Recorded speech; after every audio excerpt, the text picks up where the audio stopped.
Daf, Batra Daf, main bet, 18 lines down. But Rabbi Shimon, Aliba Deman, we mentioned Rabbi Shimon held that if you're doing Hekdesh, then you do it stingily. You're not generous. So who's that according to? If you think it's according to Rabbi Akiva, he holds that even a guy who's selling is generous. Definitely someone who is Makdish.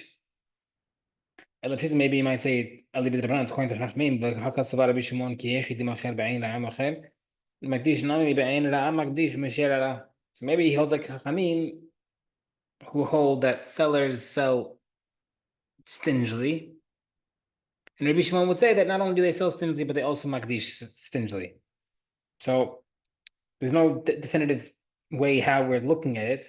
And if that's the case, who does Rabbi Shimon hold like, Rav Huna hold like rather, in the Beraita that if you only do a hekdesh in a field, and you're retaining, you're trying to retain two trees.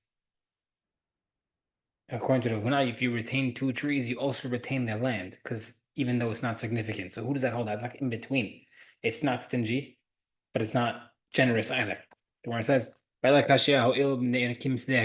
it's true.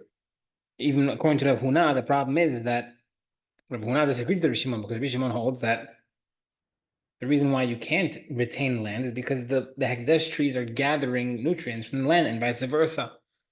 So therefore, Rabbi Shimon holds that even if you do make Hekdesh stingily, you would need both to be Hekdesh, the land and the trees. The Gemara says Vela must be Rabbi Shimon Rabbi Shimon's talking in Hachamim's land. Right? Sometimes when people argue back and forth, I hold this, you hold that. And then I'll say, okay, even if you were saying that, at least agree with me on one point. That doesn't mean I agree with you on everything. I'm saying, even according to your opinion. That's exactly what I'm saying now. Rabbi Shimon is saying, according to your opinion, Hachamim, that holds that when you're making a field Hekdesh, you're Makdish even the things inside the field, like a pit. However, according to me, Rabbi Shimon, I hold the same way a guy sells stingily, he makes Hekdesh stingily, and he'll keep everything.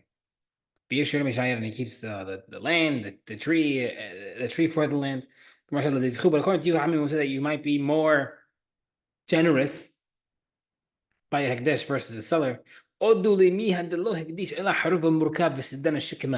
At least agree to me. Maybe we could come to an agreement that in regarding to making a field Hekdesh, you don't make anything else Hekdesh except if it's a grafted carob tree and a cut sycamore tree. In that case, it should be included.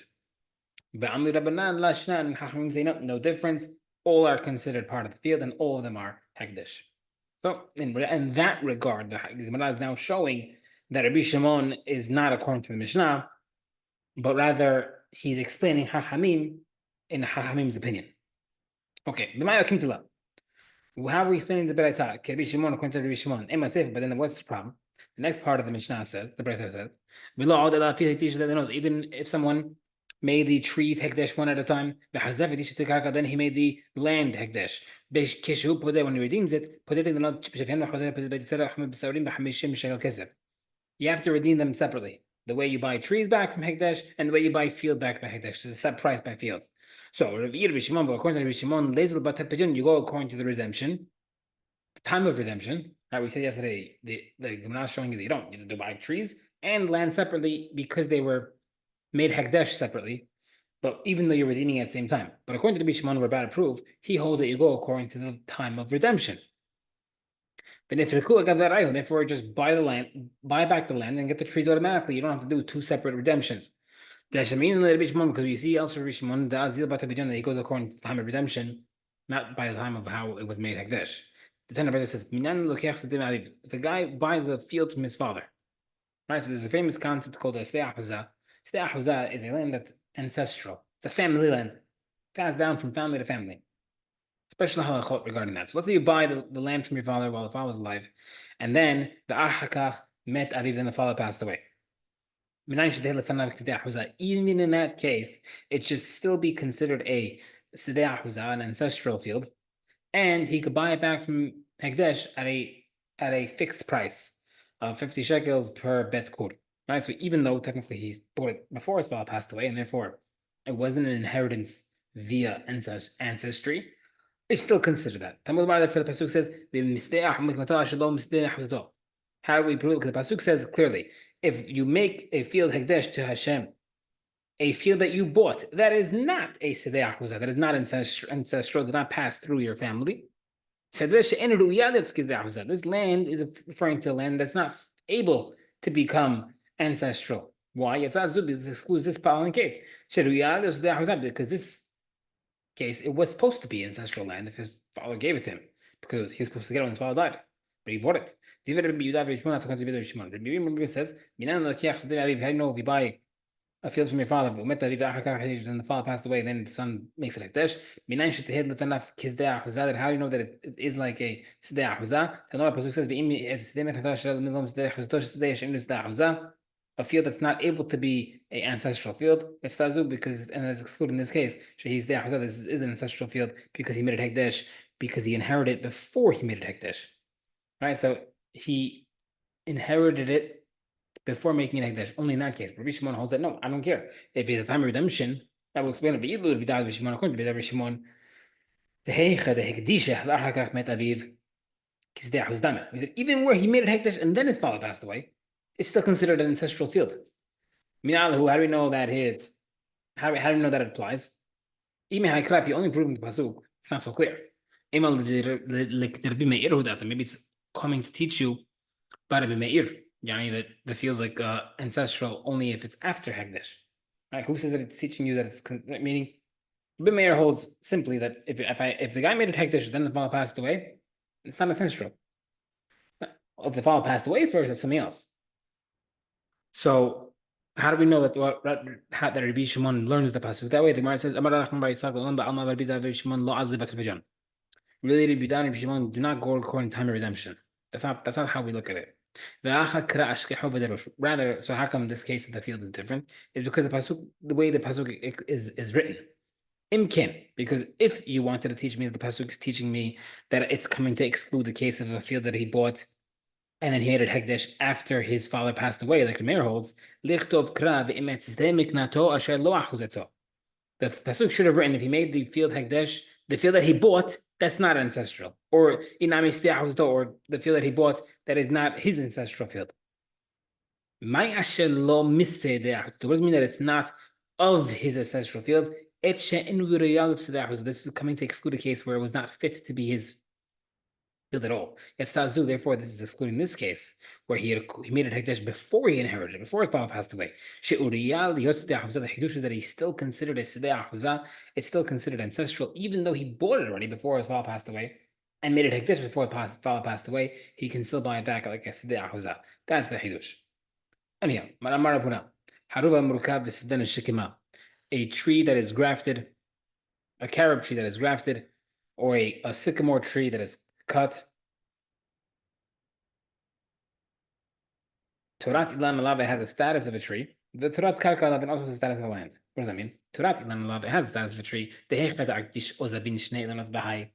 In a case where he's buying,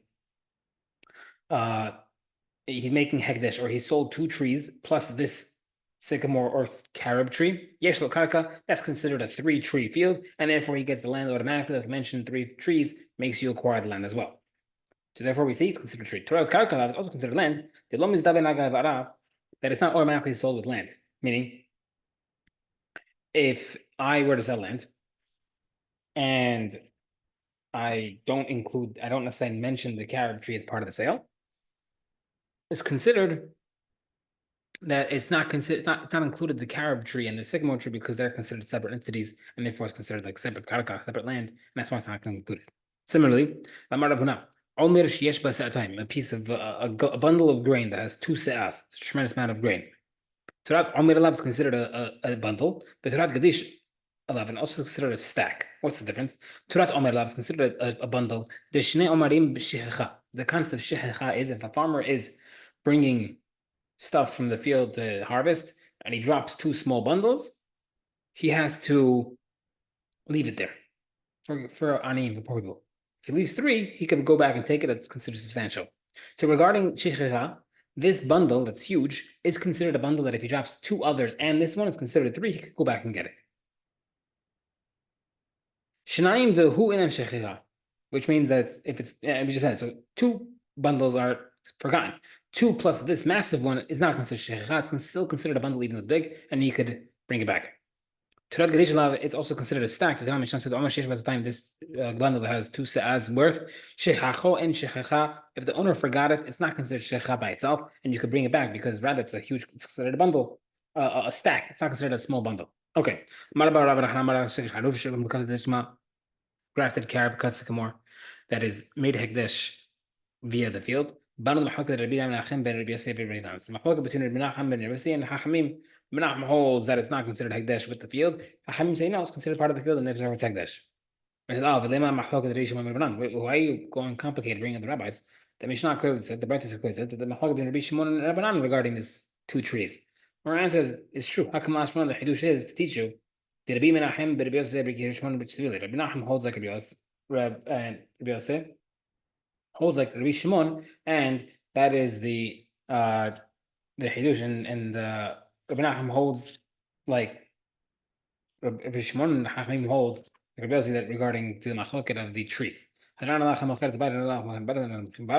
We finish the fourth perek.